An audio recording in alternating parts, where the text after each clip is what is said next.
This is NASCAR Coast to Coast, brought to you by Hercules Tires, right on our strength, and by Grunt Style. Now, with all the news from NASCAR Touring, local and international series racing, here are Rickey and Hannah Newhouse. A little international flair with a familiar name from the States, while there was plenty of familiar young guns at the front of the field in Thunder Valley. Welcome to NASCAR Coast to Coast for Wednesday, April 18th, 2018. Rickey joined by Hannah Newhouse in our Concord, North Carolina studios. And Hannah, so much NASCAR touring action this weekend. The NASCAR Whelen Euro Series opened up their season in Valencia, Spain with a doubleheader. We'll talk with one of their newest drivers here on the show in a little bit. Also, the NASCAR K&N Pro Series East, Thunder Valley. You were there, Bristol Motor Speedway on Saturday. And like always, it was a wild affair, a lot of yellows, a couple of red flags, and some familiar names at the front of the field. Yeah, Bristol's always an interesting place for these K&N drivers to go to. A lot of these drivers don't have that experience on these big, fast racetracks. The K&N Pro Series runs everything under a mile, and recently Phoenix is no longer on that schedule, so it really limits what high-speed tracks these drivers go to. So it's always interesting when they take to Bristol, and like you said, lots of cautions this weekend. But we're actually going to be talking to the winner, Todd Gilliland. Again, like you said, a familiar face at the front of the field who ended up taking the victory there at Bristol. He's 2 for 2 this year in the NASCAR K&N Pro Series East, winning a couple of months back at the New Smyrna Speedway and also winning on Saturday afternoon in Bristol. Took the lead with 48 laps to go from Tyler Ankrum and never looked back, his David Gilliland Racing teammate.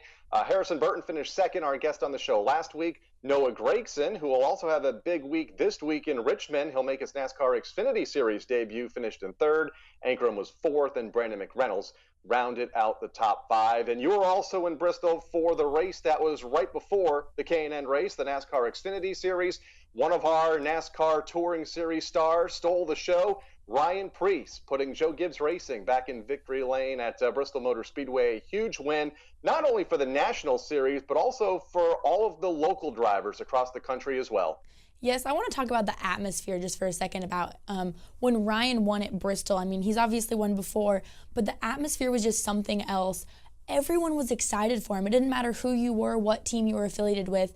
Ryan, I feel like, and he knows it, kind of carries short track racers on his back because he's one of the few that's making it per se right now, and he's doing it the right way. He's got the wins, the stats, and so for him to get this win, everyone there at Bristol was just so excited for him, and the atmosphere was unlike anything else. And even you take to social media and everyone's congratulating him. So it was a really cool race to watch at Bristol, you know, great short track racing, and Ryan shows once again he's got what it takes.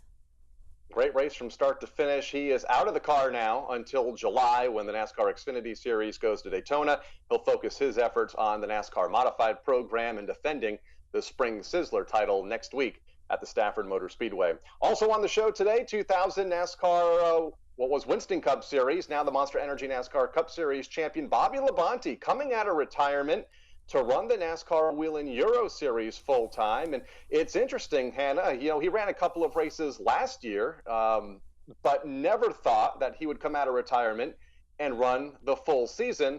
Surprise. And he also had a pretty good first weekend as a full-time driver in that series. Yeah, he did. He started about 20th on that grid, but ended up coming home around 14th. But what a cool opportunity to get to, you know, get back behind the wheel of a race car, and on top of that, you're traveling to places like Spain to go drive a race car. So, heck, I mean, if someone wants to give me a call in 20 years or something like that to come out of retirement to go race in Europe, I would be there in a heartbeat. So, great opportunity for him, and he's also bringing a different spotlight to the NASCAR Euro Series. So we're all going to get to kind of live it through him, which I'm looking forward to watching and seeing in this extra coverage that he's going to bring to the NASCAR Euro Series. It got a lot of interest over the weekend. Of course, whenever the NASCAR Whelen Euro Series runs, they run twin weekends, a race on Saturday, a race on Sunday. I believe he finished 14th on Saturday and got a top 10 on Sunday. So a big improvement for Bobby over the weekend. Defending series champion Alain Day won race number 1 over Fred Gavion. Labonte's teammate Anthony Coupin rounded out the top 3. And then those top 3 look pretty similar on day number 2, with Day picking up the win and sweeping the weekend over Anthony Coupin, who moved up to second, and Fred Gavion in the 3rd spot. 3 early favorites for a title, as is Bobby Labonte, who will join us next here on NASCAR Coast to Coast on the Motor Racing Network. Chris Crockett here with one of the heads of our Toyota racing family, Martin Truex Jr. Doing great, Chris. Thanks for asking. I hadn't asked, but was about to. Great second question, Chris. Car feels great, and no pressure because of last year's results. How do you... Know what you're about to ask? Yeah, you're... Blowing your mind? Relax, Chris. Being out in the lead is what I do best. That is... amazing. I know. NASCAR and Toyota Racing. With a family like this, who knows the places we'll go this season? Learn more at toyotaracing.com. Toyota, let's go places. NASCAR is a registered trademark of the National Association for Stock Car Auto Racing, Inc. Whatever you drive, wherever you go, Hercules Tires will get you there. Whether you're running on dirt or running a job. Our dependable, high-quality tires are the perfect fit for your needs. For unmatched value, selection, and warranty with industry-leading road hazard protection, there's only one choice, Hercules Tires. To learn more, visit HerculesTire.com or call 800-677-9535. Hercules Tires, right on our strength.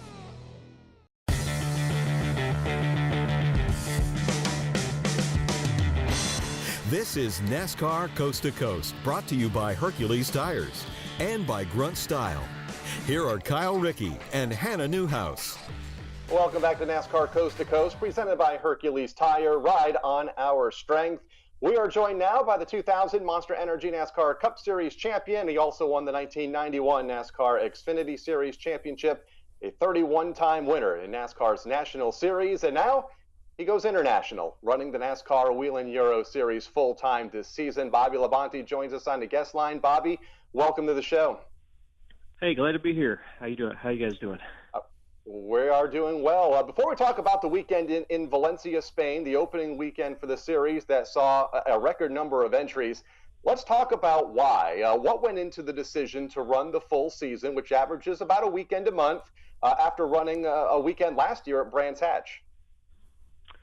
Well, I mean, I've noticed, or I've kept an eye on and contacts with, and so many people in racing that do different things, and couple things go into it. Is that I've known Jerome and Ann Galpin that run the series over there. I've known them for a couple of years. They invited me over to do Brands Hatch last year. We've done the Goodwood Festival Speed 3 years in a row now, which is a huge event that will have 250,000 people over 3 or 4 days, and you get to meet so many different people from different countries and different racing legends and this and that. And so we kind of compiled 2 or 3 things together. We enjoy going over there. We know a lot of the people there, and it's obviously in the NASCAR arena, and we like NASCAR, And when Jerome asked me to come over last year to visit, I mean, we got to talking, and there's a lot of things that they're doing that's really awesome, and he wants my input on some things, and racing the series is hopefully going to help grow that series as well. And I'm not saying that they have a lot more entries because I went over there, but it's like, dang, I wish they didn't have so many entries when I went over there compared to last year. But it seemed like everybody's going right now, and from the European side. So it really is an honor to be there. And the reason why is because I want to. But I also know a lot of people, have met some great people. And, at this time in my life, that's a good opportunity and a fun time that we can have. Now, not a lot of drivers have gotten the opportunity to race both here in the States and then obviously over in Europe as well. What's the biggest difference or maybe challenge for you, from the difference from the cars over here to the cars over in Europe? Yeah, well, I mean, they're not different than they were years ago. They're not like what they are today over here. I've got a skewed mindset though, because racing in the Cup Series, you adapt to that, and you have your thoughts are that. So you haven't raced anything. I haven't raced anything in a lower series in a long time. And what happens is, you get over there and you're like, oh, we don't have a team of engineers, we don't have this, we don't have that. So and it's like the cars have less power, and they're still kind of heavy. And we also run all of them on road courses except for one. So it's all different for me. But the cars are just, with less power, and, they're all pretty much equal. And, that's the biggest thing. But for me, the transition is different because I'm used to showing up at a racetrack with a cup car that's, pretty much spot on, and, every detail's taken care of, and you have, might have 35 people working on, a car, or obviously more than that. But, so, I mean, it's a different environment. That's probably the biggest way to put it. And the cars are cars, but, it's just it's different in some ways, but, the car being a race car is still the same. How would you sum up the race weekend? A mid-pack finish on Saturday and improved on that quite a bit by Sunday, getting a top 10 finish. Your thoughts on how the first weekend went for you? Yeah, I think it went pretty good. I mean, I met via phone, and I met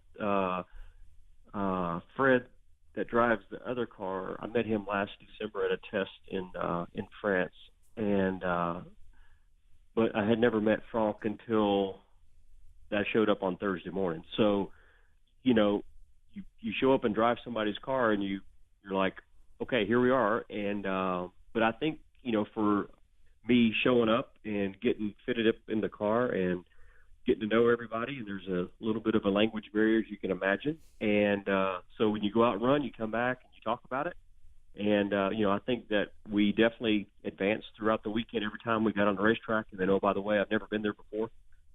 So I thought, all in all, it was definitely steps in the right direction. And, they have a list for me, and I have a list for them, so that we can make the next weekend better in Italy in a month.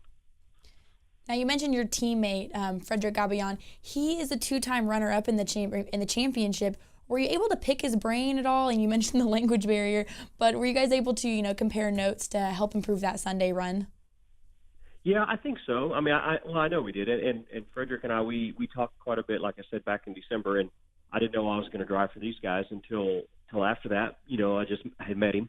And but there's definitely, I hope that, I know he'll be a contender for the championship this year for sure.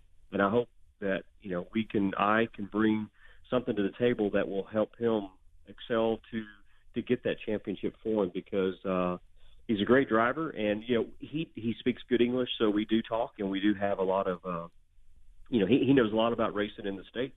So when we talk and we compare some notes, we definitely speak on the same page. That's really is pretty nice to have that. And because obviously I'm going to a lot of places, obviously I've never been to, and he's fast everywhere he's been. So I get to lean on him, and he also leans on me. And it's I mean, it's a great organization. I'll tell you a quick story. Is in the Elite 2 series. He's got a young kid named Gilliland, and I can't remember his last name, but anyway, he races the Elite 2 series, and he has autism, and but he races so fast, and but he really spends a lot of time with him and helps him get comfortable with the race car. So Fred's a cool guy. Love racing with, love him getting to know him, because he is such a neat person. Ulysses Dassault, such a great personality over there, one of the young drivers, like you mentioned, also trying to make it over here, running a couple of NASCAR K&N Pro Series East races a year ago for Ulysses. Want to talk to you about some of the racetracks. The NASCAR Wheel and Euro Series goes to so many great racetracks known worldwide, whether it be through Formula One or MotoGP, touring car competition, and now NASCAR, like the Hockenheimring in Germany, Brands Hatch in the UK. Are there any racetracks you have circled on your calendar that you're really excited about getting to have the opportunity to race on? Well, the one I'm looking forward to is in not this next race, but the one after that is in Tours, France. And a couple things is they usually have the Tour of France usually stops by there on their month bicycle ride, which is cool. and so they'll go through there, but that track's like a 3/8 mile oval with some banking to it, and so that's the one to me. Obviously, I'm like, good, I can go to an oval track, because I'm going to all these road courses that are famous, but I grew up racing oval tracks, and I haven't run that many road courses. So for me, I think that would be one that I have picked in my head that says, you know what, if you're gonna be good at one, this is probably the one I'm going to be the best at. And just because I have so much experience on road courses, on ovals, but the thing is, if it rains anytime, they race in the rain too. So there's a lot of different things that'll be thrown at you over the course of the weekend, and which we didn't get that. We didn't have to race in the rain this past weekend, but on Monday morning when we left, it was pouring down rain. So, yeah, there's going to be a lot of things thrown at us, but that in Tours France would be the one that I'm looking forward to the most. Now, we've talked about the difference between the race cars and the tracks, obviously way more road course than circle tracks like over here in the States. But I want to ask you about the difference in the atmosphere. When people think of NASCAR here in the States, they think of your Talladegas, your Daytona, and your Bristol atmosphere. But what's the difference over there when a fan shows up to a race in Europe? I had one guy come up to me. He was dressed up head to toe in Interstate Batteries kit, or Interstate Batteries jacket and hat, and he was from I don't know if he was from Spain or France, but anyway, so he wasn't an American over there that was dressed up like that. But we had an autograph session, and we had some interaction with fans, and they're allowed into where the trucks are, and kind of on pit road. Brands Hatch was a little bit different than this weekend, but all in all, a lot of them might not speak English, but there's a lot of people that knew who we were and who I was, and they were very. Everybody's been super nice, and so we've had some really good conversation. We've met some people that that knew on social media that we were racing over there, and but it's just a different atmosphere with the way it is laid out, and with people in the garage, not the garage area, but in the trucks, and on pit road, could be on pit road or the racetrack before the races, just different than what you would see here in the States. But I think it's still total excitement from the fans that want to see racing. NASCAR did a great job over the weekend with the coverage. FansChoice.tv had live coverage along with the NASCAR Whelen Euro Facebook page. So we were able to watch both races over here in the States, and they are currently available on demand if you missed them from the weekend. Wrapping up with Bobby Labonte here, full-time NASCAR Whelen Euro driver. You mentioned the racetracks, and you haven't been to a majority of the racetracks that you're going to run this year, with the exception of the one race weekend from a year ago. What kind of prep can you do, or do you plan on doing, going to these tracks for the first time? There's a few things. iRacing has obviously done that for a long time, and I know about that. Not all the tracks will be available on iRacing. Some will. Definitely some YouTube videos, and there is a little bit of data that I can look at that might show a little bit, but all in all, that's kind of about it until you get to the racetrack and get on it when you go. And I'm not sure if every weekend will be like this past. We had a 3 hours before Friday, which if we didn't have that, you'd have, I think, a half hour and a half hour. So, like last year, Brands Hatch, you had a half hour and a half hour. So you had an hour total. So that would be kind of tough if you don't know something about the racetrack. So YouTube videos, a little bit of iRacing, some data, and then, obviously talking to Fred when I get there to ask him. And, even like this past weekend, I was wanting to go ride around in a streetcar, but they pretty much think their track's off limits to anything but race cars. So I couldn't get out there and make a lap in it. So the first lap I made on the racetrack was, trying to get up to speed and go as fast as you can. So anyway, so a little bit like that, but that's kind of about it, and you just kind of, I think you look for all those avenues and you try to put them all together so that you can be as efficient when you get there as you can.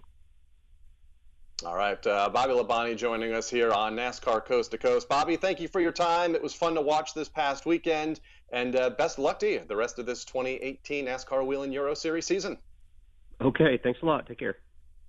All right, his next event, May 19th and 20th in Italy, as he mentioned, at the Autodromo Franciacorta, coming up next month for the NASCAR Whelen Euro Series. Coming up on this edition of NASCAR Coast to Coast, Todd Gilliland will join us in studio after his big win in the NASCAR K&N Pro Series East this past Saturday in Bristol. Grunt style. The American fighting spirit is in everything we make. We are 500 patriots and veterans strong, bringing clothing manufacturing back to the United States of America. always moving forward, never retreating, never giving up. We are Grunt Style, and this will defend. Get yours at gruntstyle.com or on the track this week at Richmond Raceway. Chris Crockett here with one of the heads of our Toyota racing family, Martin Truex Jr. Doing great, Chris. Thanks for asking. I hadn't asked, but was about to. Great second question, Chris. Car feels great, and no pressure because of last year's results. How do you know what you're about to ask? Yeah, you're blowing your mind? Relax, Chris. Being out in the lead is what I do best. That is amazing. I know. NASCAR and Toyota Racing. With a family like this, who knows the places we'll go this season? Learn more at toyotaracing.com. Toyota, let's go places. NASCAR is a registered trademark of the National Association for Stock Car Auto Racing, Inc.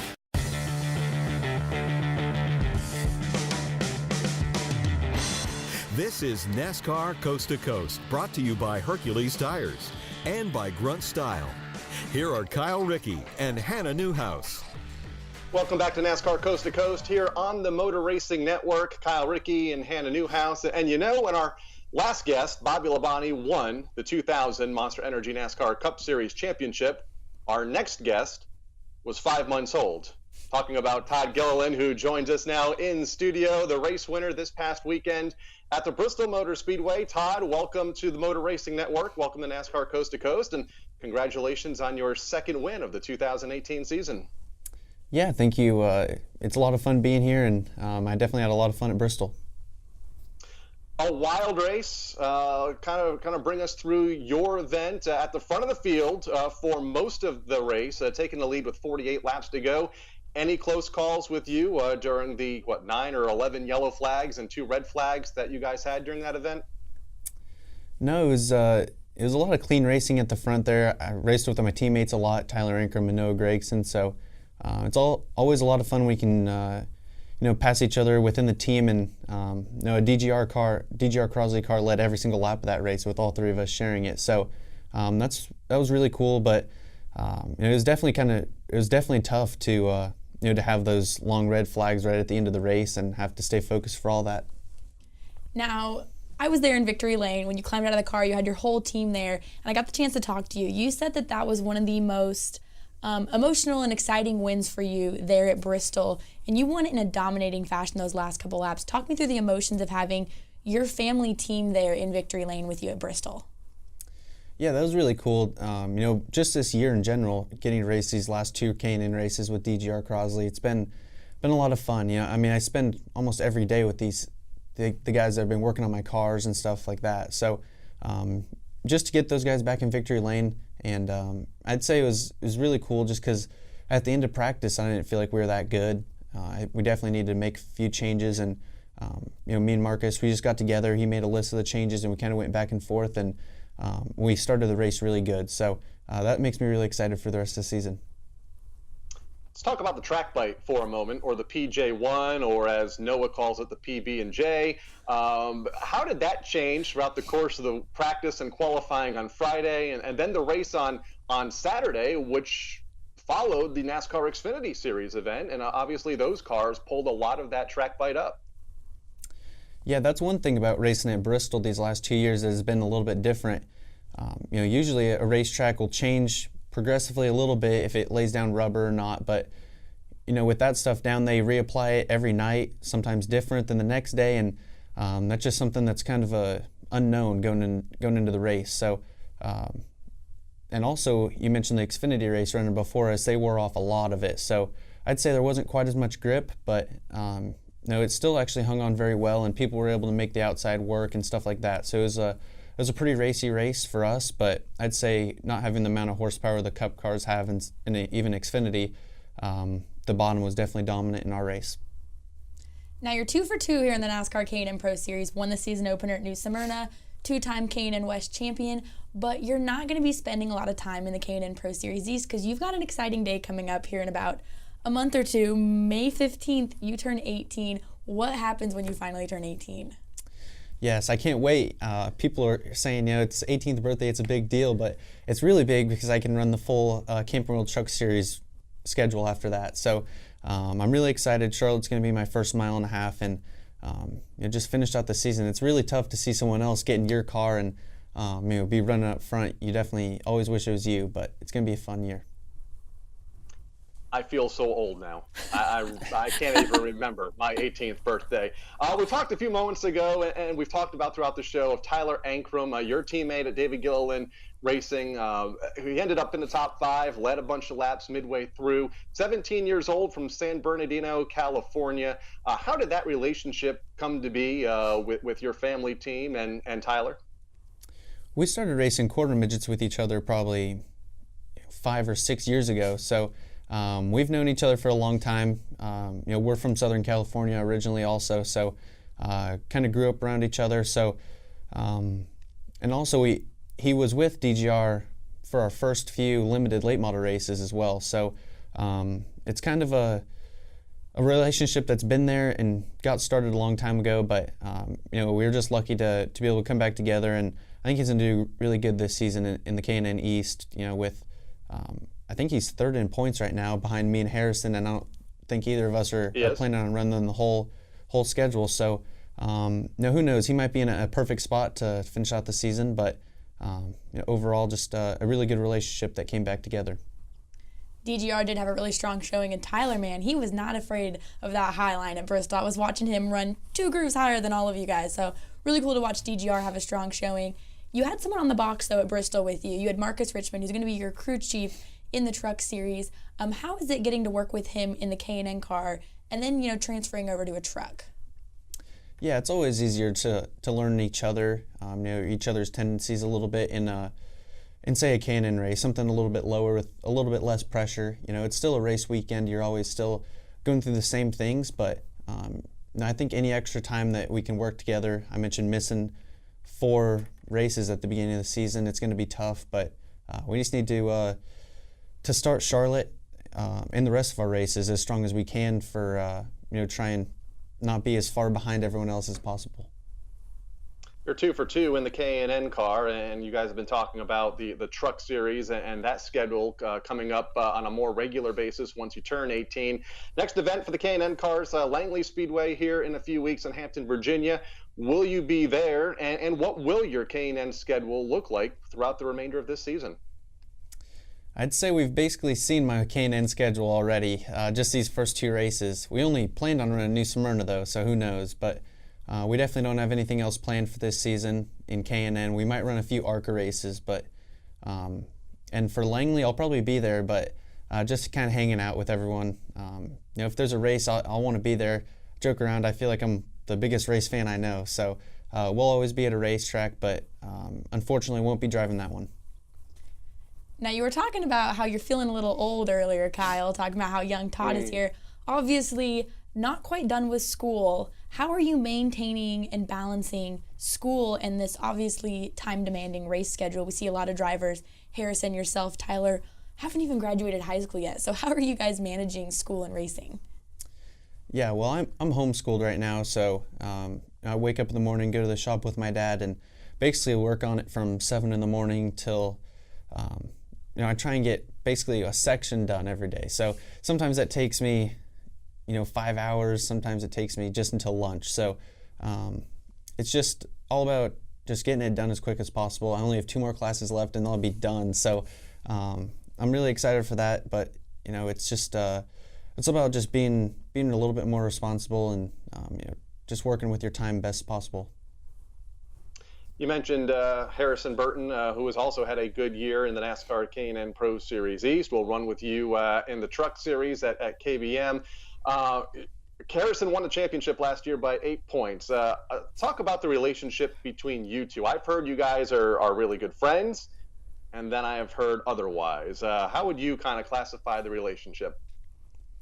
Yeah, you mentioned us racing against each other in K&N last year and also being teammates at KBM. So I'd say we're friends away from the racetrack, but I wouldn't say rivals. Some people say that, but we're just competitors, just like everyone else out there. We just want to win, and I'd say we've been each other's biggest competition over the last 2 years. So with that comes some good battles and some media attention and fans' attention. So sometimes titles get put on stuff like that, but I'd say we're just competitors, and it's tough to find other friends, that have the same schedule and stuff like that. So I'd say it's easy to hang out with those guys off the racetrack.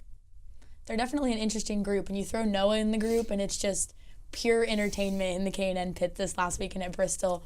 But your dad, DGR Crosley, they've obviously got the trucks going now as well as the K&N team. He's been hands-on in your program from late models up. I got the opportunity to race for him.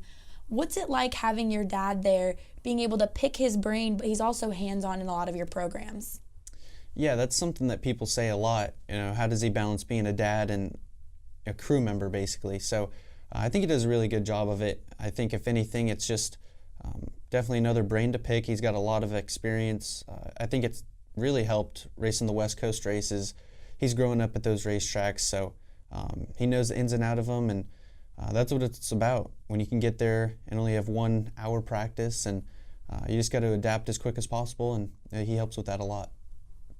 Todd Gilliland joining us in studio here on NASCAR Coast to Coast. Todd, congratulations again on the win at Bristol. It's been a great start to the year for you with the K&N program, and we look forward to seeing you on a more regular basis here in a couple of months' time in the NASCAR Camping World Truck Series garage.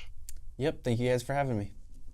All right, Todd, hang tight there in studio with Hannah. Hannah, there are a lot of other news happening in the world of NASCAR touring racing. Just today, Bristol Motor Speedway announcing a pretty big schedule change to their August race weekend that usually saw racing on Wednesday night, but that won't be the case this year. No, they are moving the NASCAR Wheel and Modified Tour up to Thursday night.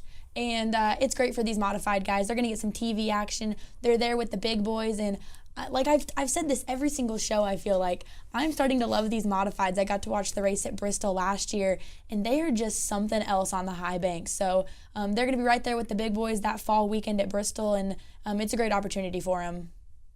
That doubleheader now Thursday, August 16th at the Bristol Motor Speedway for the modifieds and the trucks. Looking at results from around the country, Hickory Motor Speedway in action this past Saturday night. Ryan Millington and Zach Brugner taking down the twin late model feature wins. And at Tucson Speedway, that is, it was Dylan Jones winning in Pro Stocks. Brandon Schilling once again winning in the Outlaw late models. The West Coast had some unfortunate luck, Evergreen Speedway raining out, but Kern was at it with Jagger Jones taking the win. Las Vegas Bullring as well with Tyler Fabosi taking the win. And then Colorado with Brett Yackey, last year's track champion and state champion, kicking off the season with a win. And Meridian Speedway had doubleheaders in their modified where Chris Fenton took the win in both of those. Glad to see some racing happening back in my home state of Idaho. I know it's been cold there recently. You mentioned Evergreen Speedway, one of my favorite events throughout the year, and I know our producer Craig Moore, one of his favorite events, the 90 Minutes of Fear, coming up on April 28th, 90 minutes of figure eight racing. Can't wait for that. This week, you mentioned Denny Hamlin Short Track Showdown, Thursday night, April 19th. Are you able to attend this Thursday at Langley? Unfortunately not. I will not be at the Short Track Showdown up at Langley, but I will be there the following weekend with the K&N Pro Series, so I'll be back with more stories of K&N Pro Series action following Langley. But good luck to all the drivers happening at late model stock racing at Langley this up and coming Thursday. Bowman Gray Speedway opens up this weekend, or Bowman Gray Stadium, the Hayes Jewelers 200, their 70th season. Berlin Speedway in Michigan will have the icebreaker this Saturday. And the Monadnock Speedway opens up this Saturday night as well for their NASCAR Wheelin' All-American Series program. Hannah, another fast half hour. We'll do it again next week. For Hannah Newhouse and producers Craig Moore and Jennifer Cochran, I'm Kyle Rickey. We'll see you back here next week on NASCAR Coast to Coast. NASCAR Coast to Coast has been brought to you by Hercules Tires and by Grunt Style. NASCAR Coast to Coast can be found on demand at MRN.com, iTunes, Google Play, YouTube, and SoundCloud. NASCAR Coast to Coast is a production of the Motor Racing Network. All rights reserved.